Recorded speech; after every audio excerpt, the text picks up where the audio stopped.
Today, I'm joined by Dr. Michelle Reina and Dr. Dennis Reina. Michelle and Dennis are co-founders of Reina Trust Building, a global consultancy dedicated to measuring, developing, and restoring workplace trust.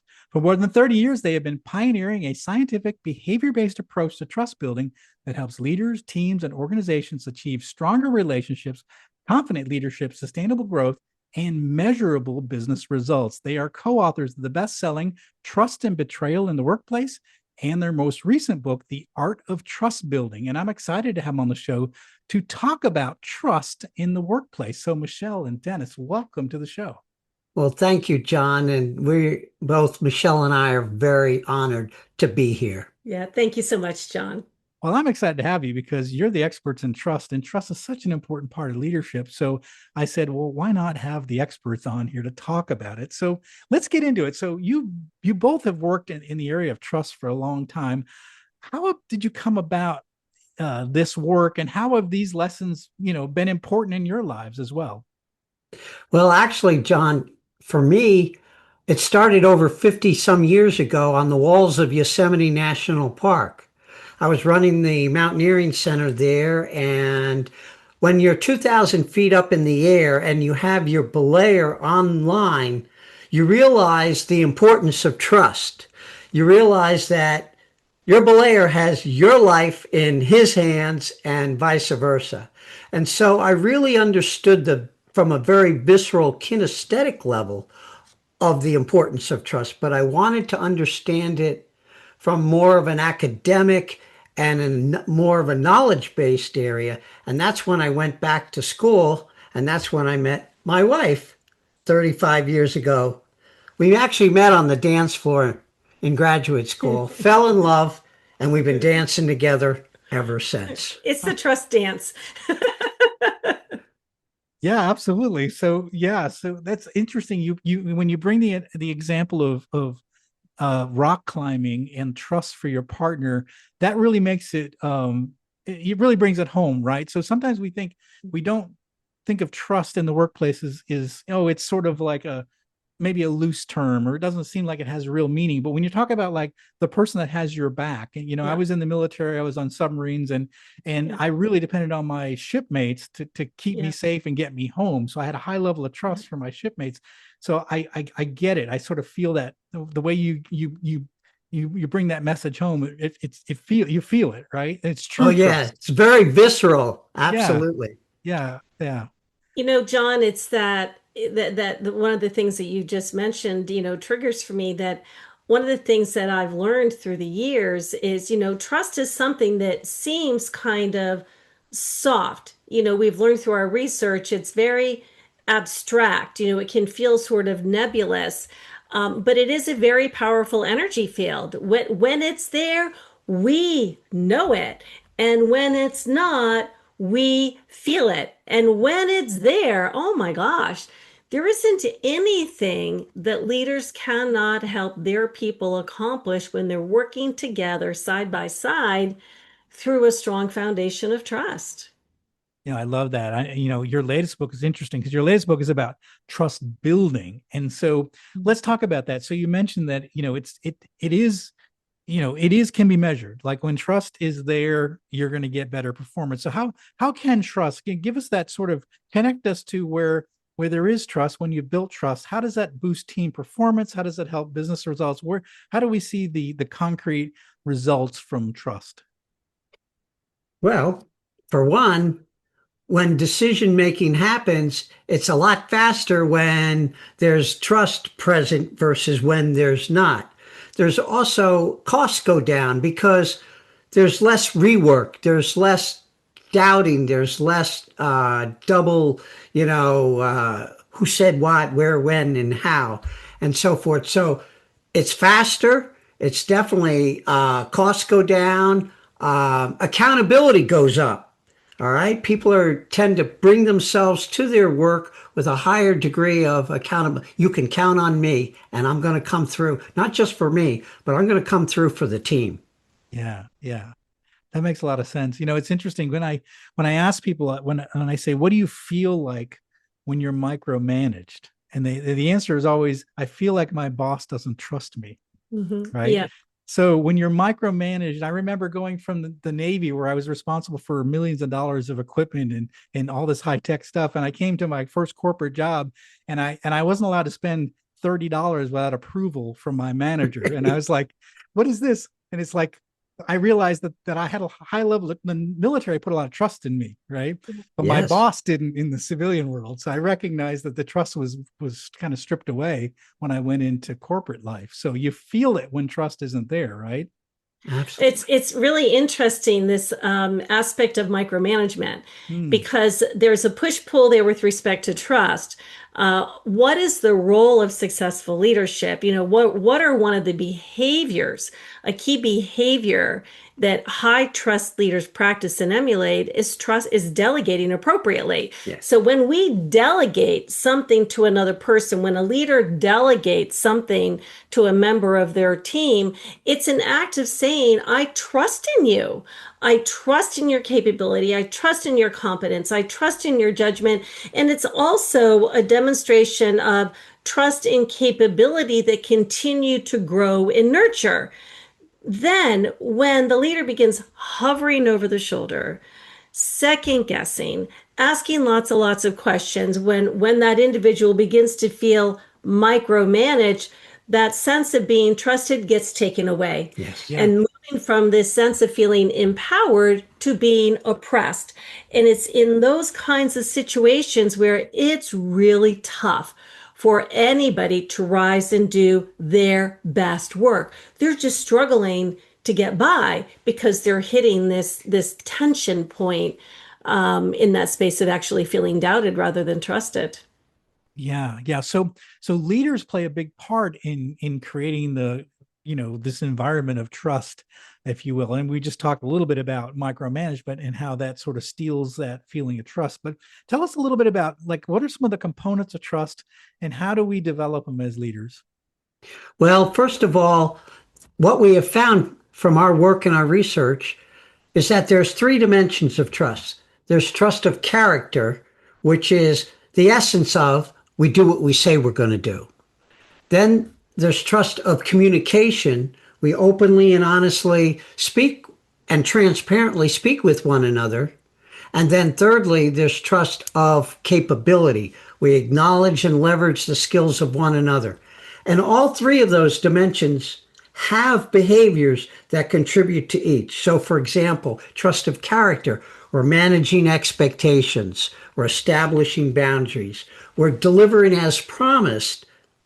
And looking out for each other's best interest. It's a really key aspect of trust from a leadership perspective, John, is high trust leaders do not focus singularly on goals and objectives.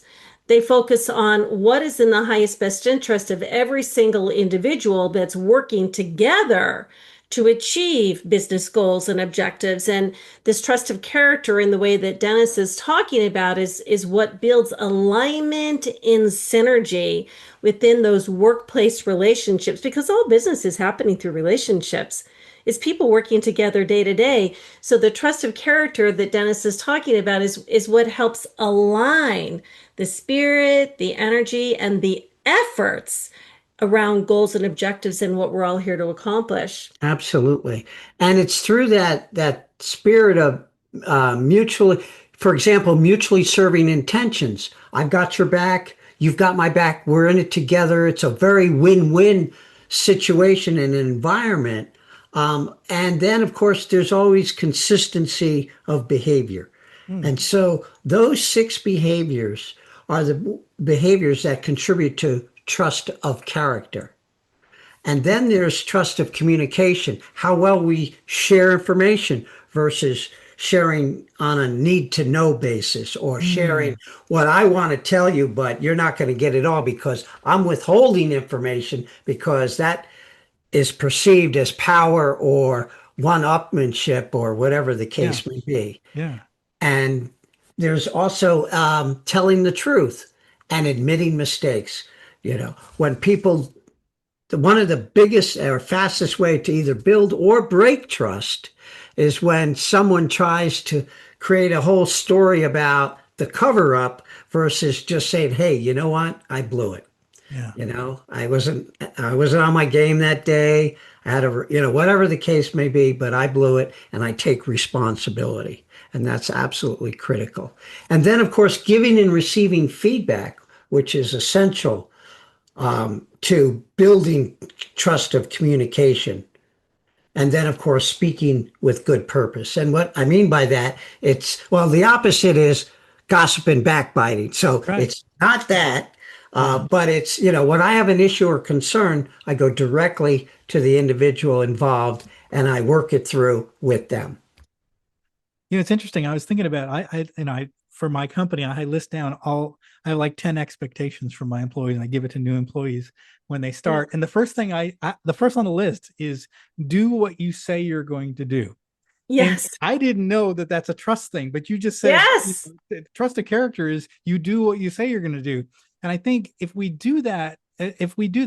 our word is our bond, if we say we're going to do something, then I trust you to do it, right? And so, and I always tell my employees, if you're going to miss something, tell me before you miss it, not Yeah. after you miss it, right? Because I'm going to assume if you tell me something's going to get done, I'm assuming it's going to get done because I trust you, right? Right. And I trust you to tell me ahead of time if it's not. So it's interesting. I didn't know that it was a trust thing, a trust of character, but it sort of fits within that category, doesn't it? Oh, yeah, absolutely. And it kind of highlights ways that trust is at play in our relationships every single solitary day that sometimes we're not aware of.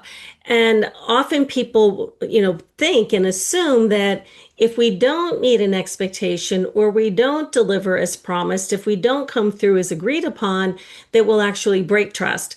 Where what Dennis and I have found through our research, what's key is how we respond to that, how we acknowledge that, how we work through that actually can strengthen trust because things do happen Yeah. and we are all human beings and there are times in human relationships and living life that there's a struggle and we might miss something, but Yeah. if we come forward and we acknowledge that and then we kind of get back on track and talk about how can I deliver, or what can be modified. It just may be I need another 24 hours, but how we respond and take responsibility is what we found can actually strengthen trust in those relationships.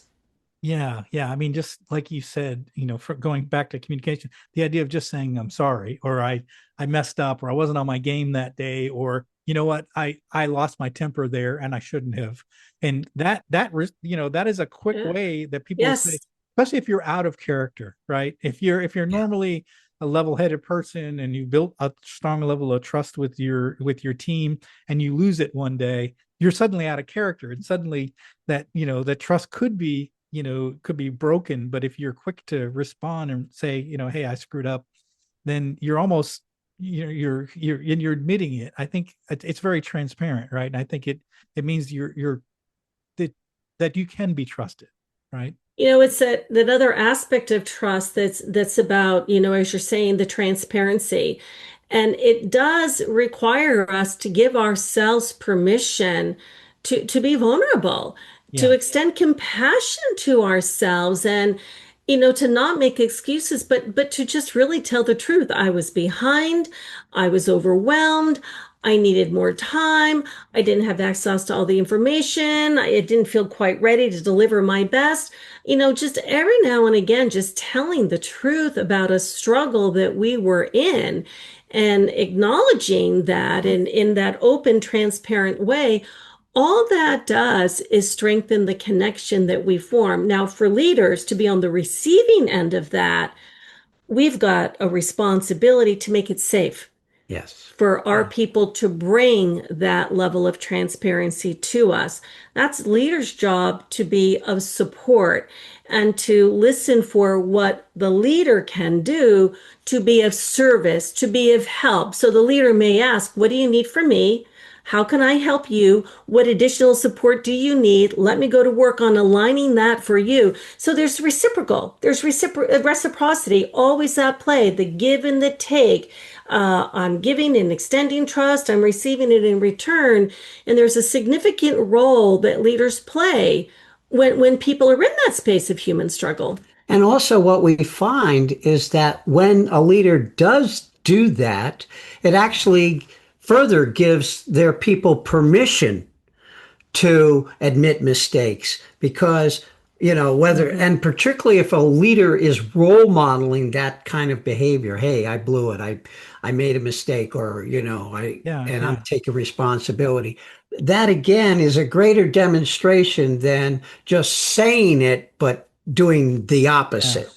Because the last thing you want is to end up being a good news company. And I worked for one company that you were not allowed to bring any bad news to upper management. It was always the good. We called ourselves the good news company because we never talked about the bad things that are happening. We're like everything's great, and that's not honest because we didn't trust our management. So Right. we just kept Yeah. saying everything was great, and that's the worst place if you're a leader and you're not getting truth and you're not hearing the good, the Yeah. bad, and the ugly. You're going to be in trouble. You're going to get blindsided by something bad that you don't know about. So you have to have that trusting environment where the good and the bad news get to you, right?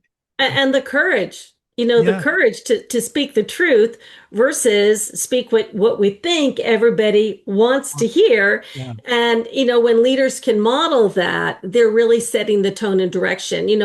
I find us we're emphasizing in the course of this conversation how leaders are modeling. But when they're modeling, they're helping to make trust everybody's responsibility because, yes, it's a core aspect. Leaders cannot be effective without trust. They just can't. It's an essential ingredient to the effectiveness of their leadership, but they don't carry 100% of the responsibility. yeah. Trust is Every everybody's responsibility, and a leader's role is to help engage and enroll people in the practice of those behaviors that build trust. That's what creates a high trust culture, high trust teams, high trust relationships that are Yeah. vibing and working and going at it together day in and day out. And there's nothing they can't accomplish. Yes, yeah. I mean, I've been in high trust environments as mostly my military life.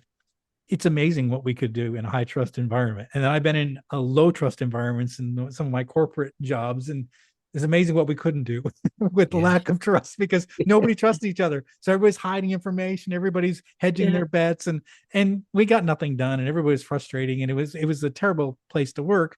So I've been in both environments, and I can tell you a high trust environment is amazing. If you get an opportunity to be part of one, it's some of the best time that you ever have in your life because Yes. because you feel that tight connection with your team and you're kind of working. I mean, my second book is all on the same boat, but like when you're Yeah. on the same boat and Yeah. you're achieving goals together as a team and you've got that high trust environment, it's one of the greatest experiences in the world. I mean, nobody can beat Yeah. you when you have that environment, it's as you mentioned, it's the role of the leader to create that environment where that is fostered. Yeah. But then what happens, John, is when the leader creates that environment and fosters it, and everybody's in that boat, everybody in that boat is working together to protect that environment, to continue to nurture that environment. And then what happens is all the other boats that are at sea, they all want to get in that boat Right. Yeah. because Yeah. energy trust is a powerful energy field, and Yeah. we can never underestimate the expansiveness of that. And Dennis and I have worked in organizations where we've supported leaders to build high trust teams, and I want to tell you what happens is people in other units and other divisions and other teams, they start picking up and they want, what's going on in that boat? I want Yeah. some of that. Look at how they Right. are Right. all working and say, oh my God, what is that they got going on in that boat? I want to go in that boat and row with them because what we're talking about, it's what everybody wants is Yeah. to be a part of something, to be a part of that connection, that synergy that is helping us be our best. None of Yeah. us wants to be held back to the lowest common denominator. Right. We just want to go for it. Yeah, yeah, and to that point, let's talk about the third one. You mentioned capability, which is very interesting. One of the things that we don't talk about it enough in leadership is capability or competency, and I think that's interesting. So, from a trust standpoint, tell us a little bit about capability. How does that create trust? Well, first of all, defining it is trusted capability as we acknowledge and leverage the skills of one another in service to our customers and our clients. Yeah. Okay. And so, literally, right off the top, there's acknowledging skills and abilities. So, we honor those skills and abilities versus micromanaging would be the Yeah. opposite. Well, Okay. and how we honor them is we use them. We use them and Yeah. Yeah. Some. utilize them and in support and in service to one another and to, again, our clients and customers. We also acknowledge and, if not empower, if not allow decisions to be made. Okay. So we empower people to make decisions versus, again, either micromanaging them or breathing down their necks or looking over their shoulders, etc. And then in decision making in particular, we involve one another and seek their input. Okay. Well, what do you think about this? Oh, what do you think? Okay. Yeah. And coming up with the best solution in service to our clients. And then, of course, ultimately, we're in what trust of capability does is help people learn and grow, help them Yeah. learn new skills, help them gain abilities that they may or may not have. A lot of times, a leader can see the potential in someone that they may in themselves not see at all. Yeah. But Yeah. through the leader's acknowledgement and through, well, try this and or try that and so forth, they actually grow into that job or they grow into that, and they grow in their confidence and their trust of self, which is so critical. And And grow as a human being. and Grow as Yeah. a human Yeah. being. We talk about help people learn new skills. And John, you know this as a leader yourself. We got to help people learn and grow for today and tomorrow. yes, But often when we think about learning new skills, we all tend to think of them in tangible, concrete ways. Technology or specific methods, subject matter expertise. But in a high trust environment, we're growing as human beings. We're growing in our awareness. We're growing in our consciousness. We're growing in the choices that we make about how we're going to show up and bring ourselves to relationship with one another. So there's this holistic approach in helping people learn and grow that fosters that trust of capability. Yeah, I love that. I think, if you're surrounded by a team of highly capable individuals, there's a high level of trust there. I've got your back, you got my back, and I Yeah. think that's so. And part of our jobs as leaders, you're mentioning, is helping our people grow in their capability, Yes. grow in their competition, give them Yeah. opportunities to learn, to fail, to Yes. try, and to master new ways of doing things. And now you have a team of capable individuals, right? And that's a powerful thing too when you create a team of highly capable individuals. So I love Yeah. that. and everyone rises to the occasion. Yeah, Everyone, yeah. Rises. Oh, I'm sorry. No, go We ahead. jumped in at the same time. There's one other thing I'll just say real quick about trusted capability that I get so excited about is when leaders are demonstrating their trust and their confidence in other people's capability, it actually helps people trust themselves more fully. Exactly. Anytime any of us, we're talking a lot about leadership, but we are all leaders of our own behavior. We are Mm. all leaders of how we bring ourselves to relationships with one another. And when we demonstrate our confidence or we acknowledge the abilities of others, we're helping them grow deeper in their trust of themselves. And that's an extraordinary gift we bring to one another. Yeah, I like that. So you do talk about this. You say that trust begins with self-trust. So what, you touched on it a little bit, but what else, what does that mean, self-trust? Well, where trust begins is actually with each and every one of us. So before I head into the self-trust part, what I'd like to just offer in service to the people who are listening, there's an interesting stance that many people take around trust is we may step on the sidelines a little bit and we kind of want to wait and see how other Yeah, people show up, where it yeah, actually begins with each and every one of us.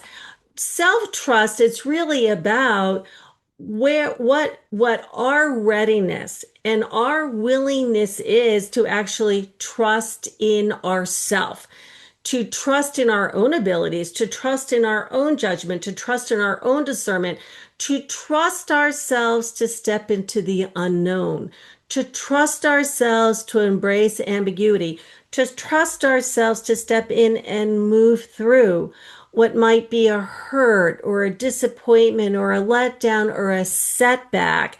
The way in which we are able to have that relationship with ourselves and trust ourselves is a reference point that influences how we choose to show up and trust in other people. That's really interesting, because one of the things you just mentioned, it made me think about it, is some people start off when they meet you for the first time, is they say, this person has to earn my trust. Yeah, that's Right. right. And That's other right. people is I trust you implicitly until you do something to lose that trust. Yes. So Yes. I'm of the second. I meet anyone, I trust you 100% until you do something I call it a full glass. I start with Yeah. a full glass, Yes. and until you dump some of that water out, then I'm like, all Yes. right, now do I, can I not trust you, right? And Yes. so where does that come from? That sort of you're Life offering. experience. It comes from life Well, it experience. starts literally the day we're born, John. Interesting. And Okay. what you're talking about is our capacity for trust. Yeah. And our capacity for trust is our willingness and our readiness to trust ourselves, which of course deeply influences our willingness and our readiness to trust others. Yeah. And it's a real reciprocal process. But we need to first and it literally starts at day one, and through our life experience, as Michelle had mentioned, it either expands or contracts, either positively or negatively, depending upon those experiences. Okay, And interesting. it's also situational, John. Yeah, yeah. There may be some situations where we're not quite as ready to trust in other people. We're not talking about blind trust. No. It's about No. appropriate trust. What's most important is the consistency in how we choose to behave. So if we're in a situation that many of us find ourselves in, where we may be questioning and doubting the intentions of others, we still are in a space that we can choose to continue to be consistent in our own behavior and choose to bring ourselves forward in a trustworthy way. But I love the use of your own experience that some of us do step in and the glass is half full, and others have a need to wait and see. There's a few things we want to better understand and a few things we need to see, and others have a need to hold back a little bit more, but there's life experience that's influenced that. And Yeah. it's not necessarily good or bad, it's just what is so. Yeah. Yeah. I think you're right. I think you're right. And I would say there's certain people that I don't trust. I'm like, all right, you've got to earn this one. Depends, I Yeah. think yeah, that's interesting. So I wonder how we're wired, which people we trust and which ones we don't. And so that's very interesting from an initial standpoint. So one thing I know there's so much in trust, but if quickly, if we break trust, if trust is broken from leadership, that's a hard thing to get back. But Yeah. what are some ideas that if we do screw up, if we do break that trust, what are some ways we can restore that? The first is it's a wonderful question, because quite often when trust has been broken, quite honestly, leaders tend to go in the opposite direction. Mm, The very first thing that's absolutely essential is to observe and acknowledge what has happened, to contribute to that breach of trust. We actually have a process and a methodology that we write about in our book. A full chapter is dedicated to it. It's called the 7 steps for actually rebuilding trust. 7 steps for rebuilding trust. And the first is observing and acknowledging what has happened. What is the impact that has contributed to trust being vulnerable? Because when trust is broken, something has been lost. Right. A loss of what was, a loss of what we thought was there, a loss of what we hoped would occur. And the first step is a leader can't ignore that. That acknowledging is essential in giving room and space for people to talk about that, to talk about their experience, and allowing feelings to surface, to be able to have an open dialogue about the frustration, about the confusion and the anxiety, and then supporting one another to step into that and move through reframing the experience where we look at the bigger picture, extenuating circumstances, what might be at play. That helps to move us into responsibility, how we may take responsibility for the pathway forward, and how we may have had some responsibility for what occurred in the breakdown itself. This is the part where we're making choices on how we come back from that breakdown of trust. And what's important is that, and the next step would be either forgive ourselves first and foremost. And you may or may not forgive the other, or it may take a long time to forgive the other. But what's most important is we don't forget the lessons learned. Yeah, yeah, that's interesting. I know I had some I won't go into detail, but someone that I was very bitter towards because they broke my trust. And I held on to that for a long time. And I think one of the best things I did was, even though this individual never resolved the issue with me, I came to the point where I forgave him, and I Yep. put it in my past. And when I did that, I felt like I let go of it. And then I felt like it was a good thing that I let go, and so now I was no longer holding on to that frustration anymore. So sometimes you mentioned forgiving yourself, but sometimes you might need to forgive others, Of and course. like maybe you said, never forget the lesson, but at least let go of that anger, let go of that frustration. Because Well, I Totally. think, it's the Because forgiving of the others is what's freeing up the energy. You know, in organizations today, or in any walk, everything we're talking about applies in our own personal lives. yeah, But from time to time, we may meet somebody who's got a chip on their shoulder, a little bit of an edge, a little bit of an attitude. And when you peel back the layers of the onion, John, there is some unresolved hurt and pain and frustration that's a result of a breach of trust that yeah, has not been forgiven, a yes, life experience that we've not moved on from. And it is possible that we'll never return to that relationship. It's possible, but it's essential that we return to the relationship we have with ourselves, right. and healing is the pathway to that in forgiveness, forgiving the other person, even if we may not ever see them again. yeah, Forgiving them, forgiving ourselves is what helps us return to trusting ourselves and moving forward in relationships with others in a healthy and whole way, with the glass half full rather than half empty. And these 7 steps, and of course the last one is let go and move on. And the letting go and moving on is not without blame, it's but about accepting what happened without that blame. And these 7 steps don't just come from our academic research. They came from actually my own personal experience. Long before I met my wife, 40 years ago, I went through a very painful divorce.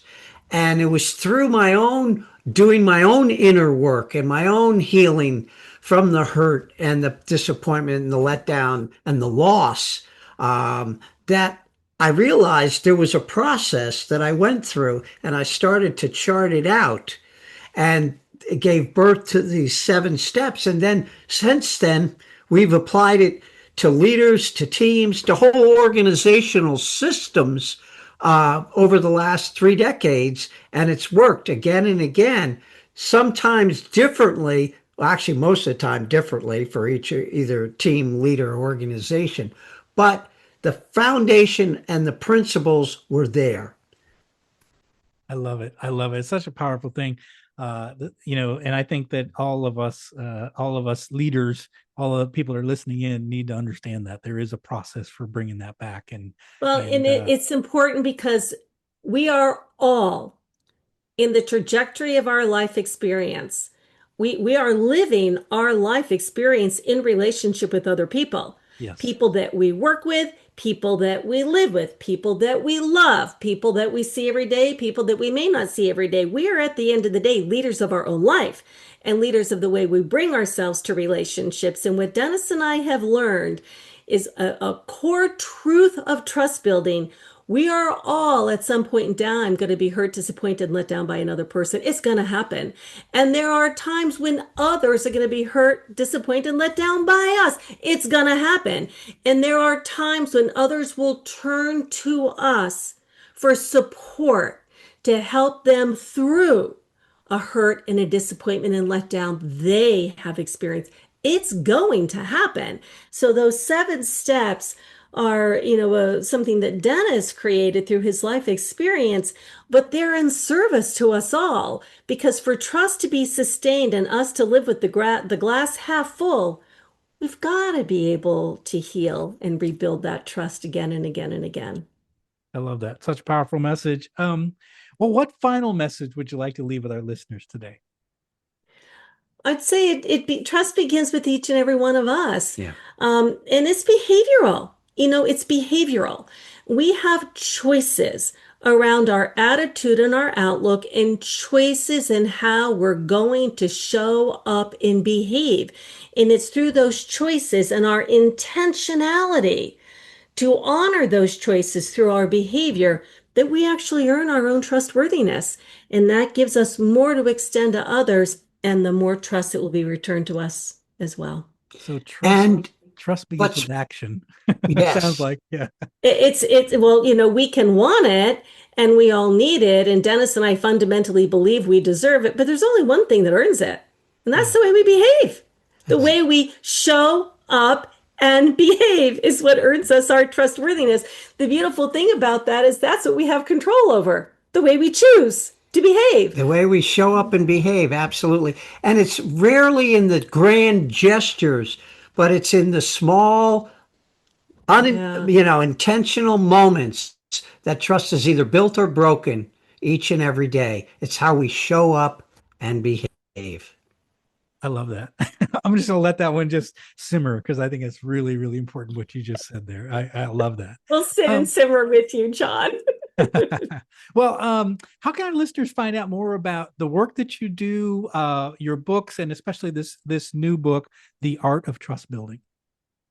We're real excited about the art of trust building because it's chock full of tools and tips and practical actions that help people actually practice the behaviors we've been talking about. They can find it on our website, www.reina Trust Building, and there's a page dedicated to giving some additional information about the book. And there's also a free assessment that we offer in the book that helps people really discern and acknowledge what's my trustworthiness in my relationship with not only myself, but with others. And so they can literally take a 5-minute assessment and get a very robust feedback report. That's But fantastic. but John, you and Dennis and I chatted before having this conversation, and we're really excited to make the link to that self-assessment available to the audience. And we really hope that they'll take advantage of that and in 5 minutes, discover how they actually see their own trustworthiness. And we're going to equip them with some tools that will actually help them go to work on what they feel are their greatest opportunities to grow and develop in trust. Because Oh, there's coaching tips at the end of the robust feedback report that they get that really take them through uh, and help them support each and every individual. I love it. I love it. Well, listeners, did you hear that? We love free resources on this podcast. So we've got a link for this self-assessment to measure your trustworthiness and sort of like see where you're at and see, Yeah. like as you mentioned, Dennis, coaching you up onto what steps you should take to increase that, to improve that. So that link is in the show notes below. Also, all of Michelle and Dennis's resources are located here in the show notes. Their latest book is called The Art of Trust Building. And again, a lot of practical things to help you build trust in your organization. And we covered for the last 30 minutes, we talked about how important trust is to organizational effectiveness. And if you are not creating an environment of trust, if you're not in a situation where you have a high trust environment, you're missing out on what your team can do and how your team can perform. So trust is a critical part of leadership. And I really appreciate Michelle Dennis, the message you brought and your expertise, your years of experience. I feel like we scratched the surface on trust. It's a deep well, and I feel like we got into the first 6 inches or so. But I think you've given us a lot to think about, and I really appreciate you coming on the show and sharing your expertise. Well, Thank thank you, you, John. John. Well, thanks again. Well, that is it for today. Thank you for listening to Deep Leadership. If you like this podcast, please subscribe and share so we can continue to build a world with better bosses. Until next time, this is John Rennie saying take care and lead well.